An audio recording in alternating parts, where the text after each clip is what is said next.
The atmosphere inside the United States District Court for the District of Columbia was tense. Every seat in the courtroom was occupied.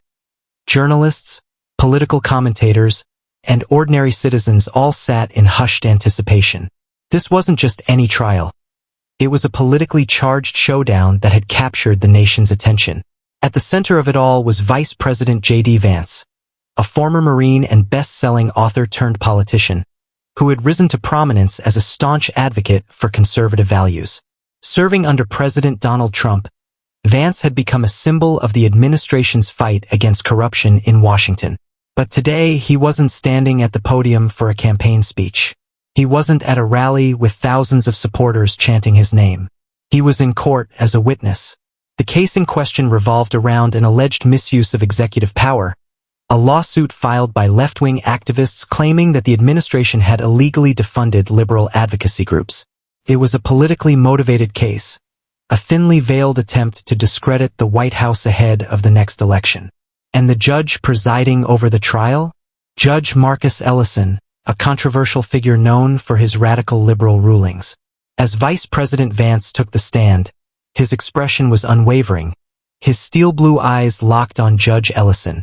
He had been through tougher situations, on the battlefield in the harsh political arena, but there was something sinister about this moment. The judge leaned forward, a smug grin on his face. "Mr. Vance, I must remind you that you are here to answer questions, not deliver campaign speeches." Vance arched an eyebrow, his voice calm but firm. "I am aware, Your Honor. I intend to do just that."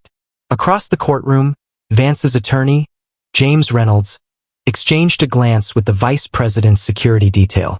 Something felt off. Then came the first insult. Judge Ellison chuckled dryly and leaned back in his chair. "You know, Mr. Vance, I find it amusing that someone with your limited legal knowledge believes he can dictate what this court considers lawful." A murmur rippled through the gallery.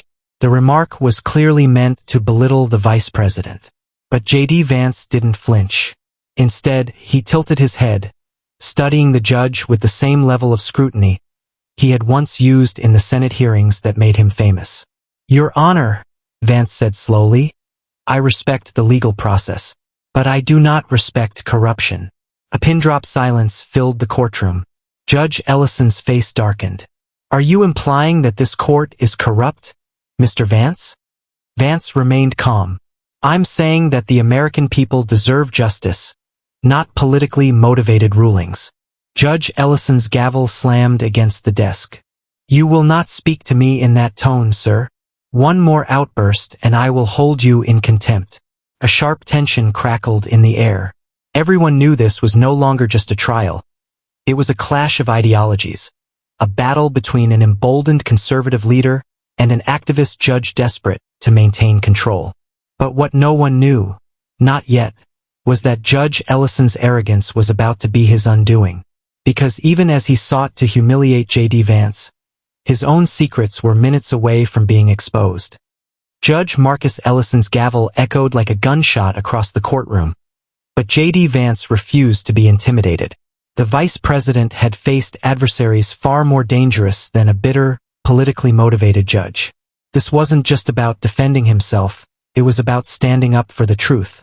"I'll remind you again, Mr. Vance," Judge Ellison snapped, his tone dripping with condescension. "This is a court of law, not a campaign rally. Your inflammatory rhetoric has no place here." Vance leaned forward slightly, his voice cutting through the tension. "And I'll remind you, Your Honor, that the American people are watching. They deserve to know whether justice still exists, or if it's been replaced by political theater." A few gasps came from the gallery. Even some of the reporters, many of whom had no love for the Trump administration, couldn't hide their surprise. JD Vance was known for his no-nonsense approach, but challenging a federal judge this openly, that took nerve. Judge Ellison's knuckles whitened as he clenched the arms of his chair. For months, he had been at the center of a coordinated effort to undermine the Trump administration. His rulings consistently favored progressive activists, and many believed he had overstepped his judicial authority. But no one had dared to call him out so directly, until now. "You are dangerously close to contempt, Mr. Vance," the judge hissed. One more word out of line. And what? Vance interrupted smoothly. You'll silence the Vice President of the United States? For telling the truth.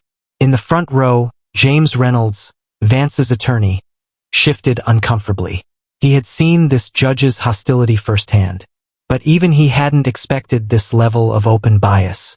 Still, he trusted JD Vance's instincts. Judge Ellison smirked.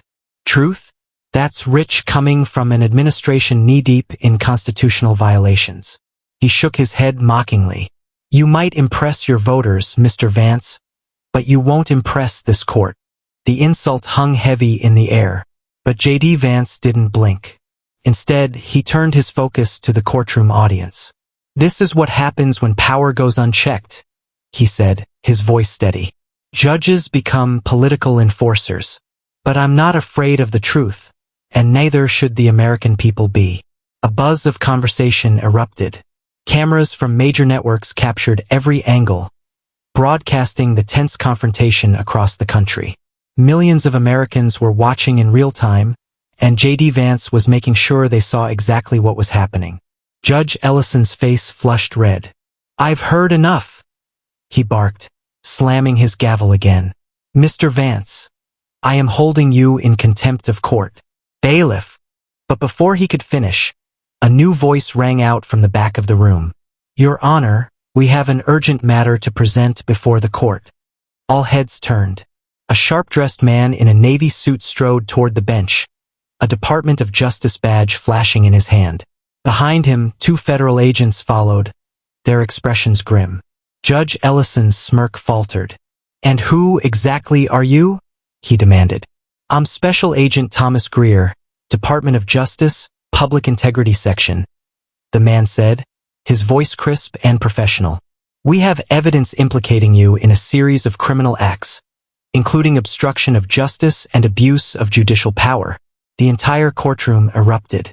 Reporters scrambled to capture the unfolding chaos, while the gallery burst into murmurs of shock and disbelief. JD Vance remained calm, though a flicker of satisfaction gleamed in his eyes. He had known this moment was coming. Judge Ellison's bravado crumbled. This is outrageous, he sputtered. I am the presiding judge. Not anymore, Your Honor, Agent Greer said coldly, stepping closer. We have a sealed indictment approved by a federal grand jury. You are under arrest. The room froze. No one moved. No one even breathed. And then, as the agents approached the bench, the gavel fell from Judge Ellison's trembling hand.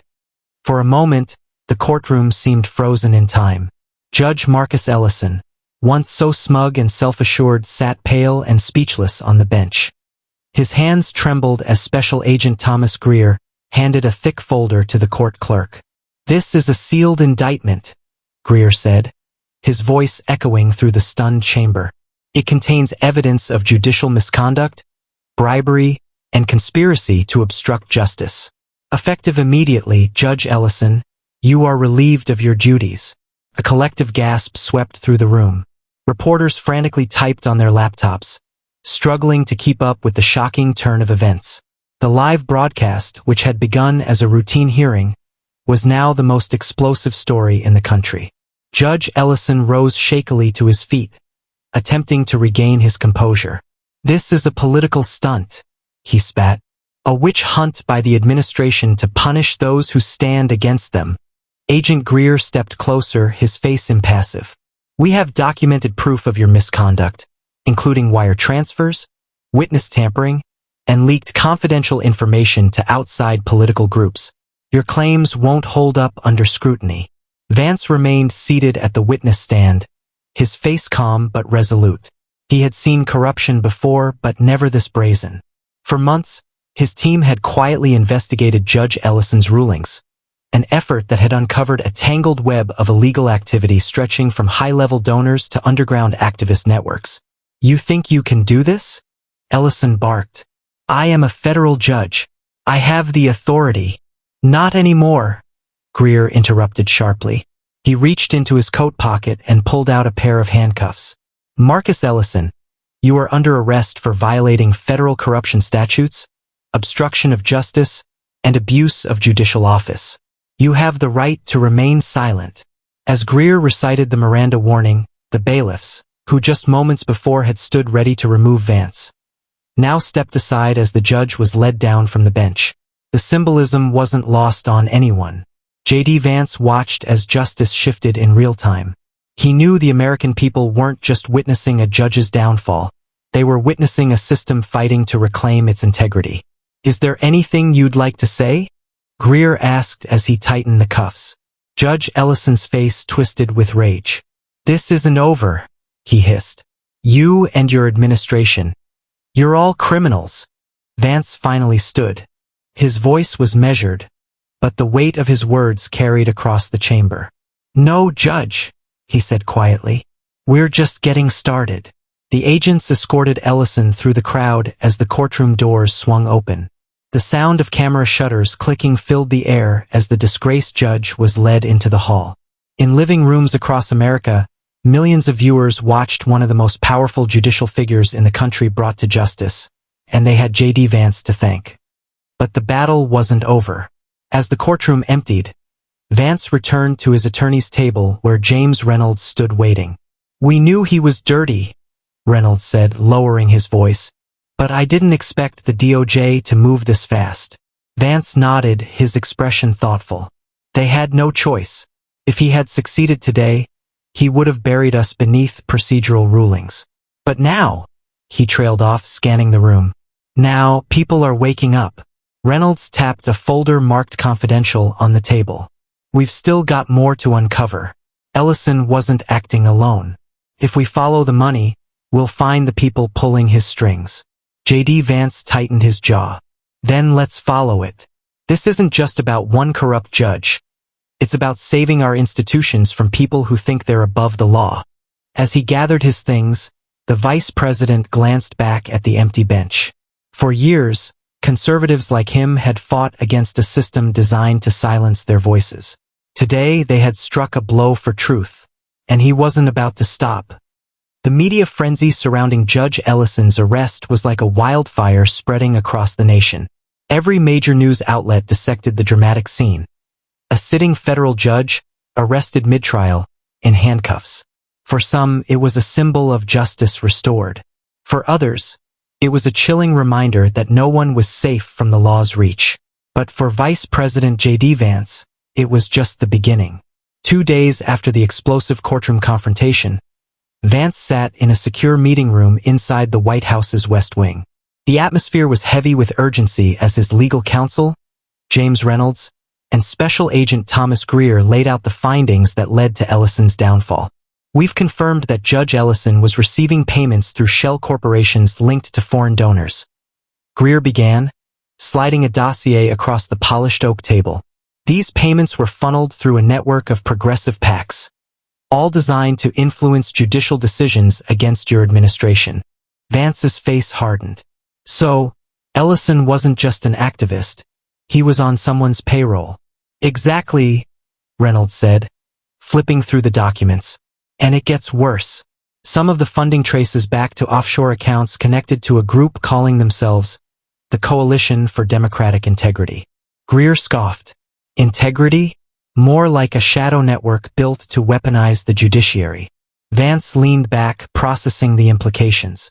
He had long suspected that certain factions within the government were working overtime to undermine conservative policies. But this was proof that the corruption ran deeper than anyone realized. "Do we have names?"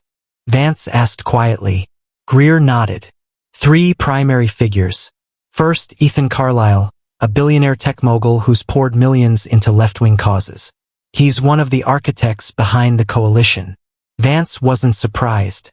Carlisle had been a vocal opponent of the Trump administration, using his media empire to attack anyone who challenged his globalist agenda. Second, Senator Valerie Pierce, Reynolds added grimly. She's been quietly lobbying to expand judicial oversight committees, likely to shield judges like Ellison from scrutiny. And the third, Vance prompted.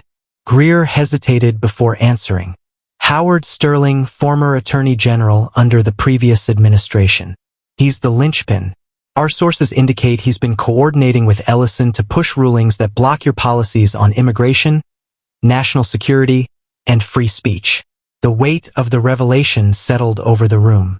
This wasn't just a rogue judge abusing his authority. It was a coordinated assault on the nation's legal foundations. "What's our next move?" Vance asked, his voice firm. Greer's eyes gleamed with resolve.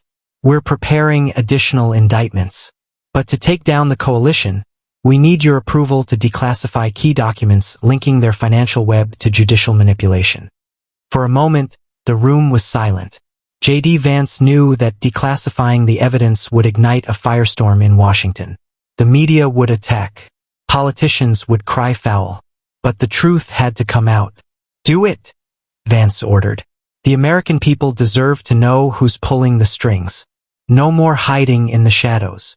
Reynolds tapped his pen against the folder. "There's something else you should be aware of. We believe Ellison's arrest has spooked them. Our sources suggest Howard Sterling is planning an emergency meeting with Carlisle and Pierce to cover their tracks." Vance's mouth curved into a cold smile. "Good. Let them scramble. While they're busy protecting themselves, we'll be one step ahead." As the meeting concluded, Vance stood and adjusted his suit. The fight wasn't over, but the tide was turning. For too long, the American people had suffered under a system rigged against them. But not anymore. The truth was coming, and no amount of money or power could stop it.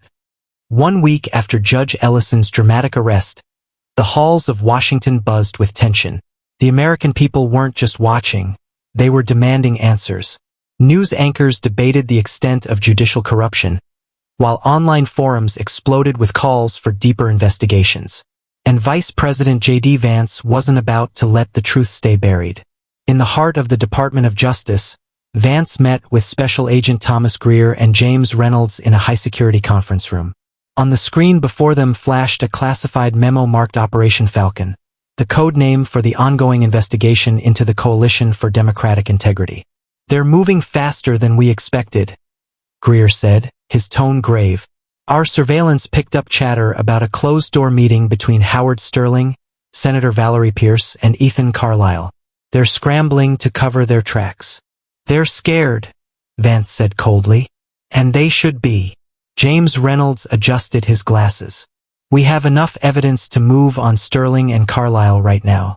But if we wait until the meeting, we could catch them conspiring to destroy evidence, which adds obstruction of justice to the charges."